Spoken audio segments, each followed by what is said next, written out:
Final speaker up now is our wonderful co-host, and just want to check. So, one of the things that I think, and it's been mentioned in this already, not surprisingly by his older brother, is how you show up and bring energy. I've had tons of financial planners reach out to me over the last 10 years, in fact, and I've ignored 99% of them. They really need some tips from SaaS salespeople on how to outreach and be active, almost as bad as recruiters. But Will was incredibly proactive. My best mate is one of his clients that I grew up with, and it became very obvious to me how much energy and passion he's got to improve the financial outcomes for people in this industry. And I think together, over the next 5 to 10 years, we've really evolved a niche. So Will started his career as a private banking advisor. For the last 4 or 5 years, he's built and developed this wealth management firm, Corinthian, as part of St James's Place. Is now a partner, I believe. So over to you. Can we have a round of applause? Thank you very much, James. Is that you, yeah? That's the one. Lovely. There we are. Now, I've been tasked of trying to make this interesting based on tax. So I'll give it my best shot. And I think the place we're going to start with is the comment that James made at the start. And this wasn't the catalyst for why James and I connected. As you said, I was introduced to James by an existing client. But I think we need to take a moment to sit here and agree that you wouldn't put yourself under so much stress, under so much pressure, the constant anxiety, the relentlessness of SaaS sales, if it wasn't for the financial rewards. And it's okay to talk about it. The first thing we need to do is accept that it's okay to talk about. We want to earn life-changing money, and it goes back to, regrettably, talk about your personal and professional goals. You've got a family to look after. You've got a future to secure. We have to earn a certain degree of money to look after ourselves and our families. Nobody else will do that for us. So it's okay to talk about the need to earn as much as you can. But what we often find in SaaS sales is there's this obsession with earning more, but there's no plan to deal with it at all. And it's quite worrying how many people I speak to each week, 15 to 20. I think I can count on one hand the amount of ICs or leaders I've met that've got it nailed. And I think there's 2 reasons for that. The first one is confidence. People just don't know what to do. They're not going to make the wrong decision. They're worried about it like you would do with your customers, right? If they're worried about doing the wrong thing, inaction. But I think one of the main drivers is most people just don't have the time. And I think what I want to get out of this session today is to sort of provoke a reaction from you all to go, which, you know what, I don't have the time, but I need to make time. I need to think about this. I need to get out of the mindset of, what am I on for the quarter? What's my PG plan?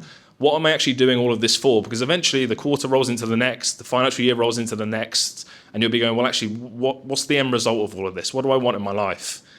And I think the sooner we can give that time, and that's what James and I are sort of campaigning to achieve, is getting in front of people earlier to give them that space to go, look, let's just talk about it. Let's just talk about what others in a similar position are doing. Yes, we're all facing these things, right? I'm growing a business myself. All of the things on here are existing, okay? But we need to make time for our own life goals. Because people don't find the time, and James mentioned one of these today, I'm going to start with it. These are sort of the 3 key challenges that we see. And as I just said, I hope this provokes a reaction. I hope there are people sat here today going, yep, this is me. And I hope you can take some comfort in knowing you're not alone. I can almost guarantee there will be people in here that have old pensions. I'm going to hazard a guess you don't know where they are, how they're invested, how they're performing, what your options are, what income it could give you in retirement. We don't want to have unanswered questions. We need to have control. There's a massive problem in your industry. If you think about the average tenure of an IC, I think I read recently it's 15 months. Slides needs updating. And again, a leader, less than 3 years is what I've read. If you think about conceivably working in SaaS sales for 2 to 3 decades, this is going to be a common challenge. This is an obvious problem, but let's think about the comp plan of an IC today. The example I always give, you're 100K base, you've got 100K OTE, you're paying 10% of your basic into your pension. An IC's goal is to hit the number, right? Everyone would agree, overachieve, that's all you want to do. But based on your comp structure, you're only ever going to pay 10% of your basic into a pension. So you hit your number, you earn 200, now you're only paying 5% of your total earnings towards your future. There's a huge disparity. And we see this over decades. We meet senior sales leaders earning $500,000 plus, got a bit of a case study later, and they've got less than 200K in a pension. How are you meant to maintain that standard of living? The problem is there's no plan. There's no time, there's no confidence, all the things I've just mentioned. If we don't have a plan for this, the impact is we lose more, right? We know that, whether it's inflation, that's been all over the news in the last 12 months or so. You look at inflation over, say, 100 years, it's about 4%. So if we forecast that over the next 20 to 30 years for the people in the room, if your money does not achieve 4% per year, you're losing the value. Your hard work's being undone. And obviously tax. There's not a person in this room that probably wouldn't have something quite animated to say about the amount of tax that they are, dare I say, losing. We can't change regulation, let's be clear. We can't go outside of the rules, but we can be more efficient with it. So these are the three challenges that we see. Here are 4 tax solutions, and you'll notice the compliance wording at the bottom, as always, that you need to be aware of. And that's all today is. It's just an awareness point. This can't be advice. I don't know enough about any of you, and I can't specifically go into each one. But here are the 4 that we focus on for ICs and leaders. An obvious one is pensions. Now, why have I highlighted 60 on the left? That's your allowance for this year. So think about that comp structure. If I've got a 100K base and I'm paying 10%, I'm paying 10 grand in, I've still got 50K available. And I can also go back 3 tax years as well. Let me explain why that's important for you guys. Let's take a 200K example. If you pay 20K into a pension, it immediately becomes 25. So that's a 5 grand gain straight away. That's tax you've already paid. So immediately make 5,000 back. You keep 5,000 more. When you do your self-assessment, you can claim another 6,250. So that actual contribution only costs you 13,750, but you add 25K to your retirement funds. Everybody knows about ISAs. It doesn't just have to be a cash ISA. You can invest in ISAs. And again, it's a must-use allowance. You have to use it by April 5th. If you miss out on that allowance by April 5th, you can't get it again. So whereas pensions, you can go back 3 years. You don't put 20K into an ISA by April 5th, you've lost it forever. The importance of ISAs, obviously, I'm sure you know, but just to recap, tax-free growth, fully accessible. The final 2, I'm not going to spend too much time on because they are quite technical solutions. This is where we focus for clients with exit events. So Ray talked about Total Mobile and obviously the hope there. If you have an incredible year as an IC, think about it takes time to build pipelines, build accounts. If you smash a number and suddenly are sat there with hundreds of thousands, potentially more, you can't put all of that in a pension. You can't put more than 20K in an ISA, so where do you go? So unit trusts are other investments which you can take 6K a year tax-free. Doesn't sound a lot, but if you and your wife do it, there's 12 grand a year, or husband. There's 12 grand that you can take from your investments per year. Investment bonds, I was touching on this earlier with you guys. This is where exit events really need to be planned. If you make millions of pounds from an exit event, hundreds of thousands, you pay that into an investment bond in very simple terms, very simple, clearly not advice, you can generate 4% per annum from that. Because it's referred to as a tax-deferred withdrawal. So we say to clients, very simply, you add 100 grand to your plan every single year over the next 10 years, we believe we can generate an extra 40 grand a year in retirement. That's what we care about.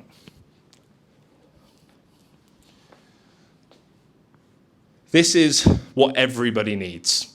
So when you do a presentation like this, I can sit here and talk to you about pensions and ISAs and tax solutions, and you'll probably forget most of that. So I'm downplaying that slide already. But this is the thing that I hope provokes a response for you to reflect on. We all want to retire at some point. Now, retirement, we were having a good conversation about this earlier, has a different shape nowadays. We don't just work until we're 60 and then stop and retire. Lots of people want to have a second career. They want to phase into retirement. They want to know that they could do something differently by 50 if they wanted to. People want choice. People want clarity. Most ICs and leaders I speak to have absolutely no idea what they want. And the sort of parallel I often strike is, I guarantee you've got a plan for your financial year, but you don't have a plan for your own life. It's a bit esoteric, I know, but come on, there's value in that. What we do is we use this financial modeling software to try and build your life plan. Now, this is a real client scenario, obviously anonymized, but let's call him Carl, right? So Carl is 50 years old. He wants to retire at 58. Okay, there's objective number 1. We've got 8 years to achieve your retirement capability. Carl wants to achieve 10 grand a month for the rest of his life. Cool, we've got metric number 2. The final metric is your capability. based on what you're doing today, this is the basic value framework that you talk to your customers about, the current state versus the proposed future state. This is what you're on track for, Carl. That's not going to work. The impact, you can't retire at 58. You're going to have to work longer. How do you feel about that? Or we could look at 58, but it's now $7,000 a month. How do you feel about that? Our job is to show you, as ICs and leaders, how to fill the shortfall. Because then you have more choice, more security, more freedom. And you know what? The money there matters just as much as it does today. So we need to be thinking about it.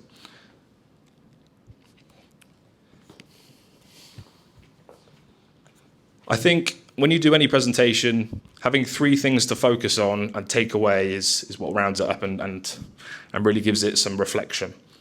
So for everyone in the room today, if you think about retirement, how long do you have?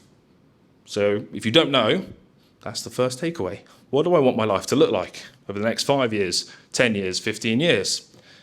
Because clearly, if it's in 5 years, there's a lot more pressure to get it right than if you've got 15 or 20. So that's our job, and James and I talk about this to educate, guide, and advise people more quickly in their careers or earlier in their careers, they can make better decisions. How much do you need? Again, most clients look at me very blankly when I talk to them about this. They go, I have no idea, what do most people aim for?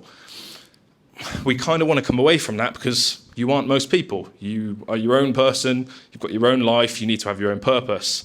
Let's try and make it relevant. And are you on track? Most people have no idea. And that's where we're coming in today, to try and educate you on how you can make some different choices and get on top of it. You need to have a savings plan. What do I do each year? If I earn 200K, I'm taking home 116.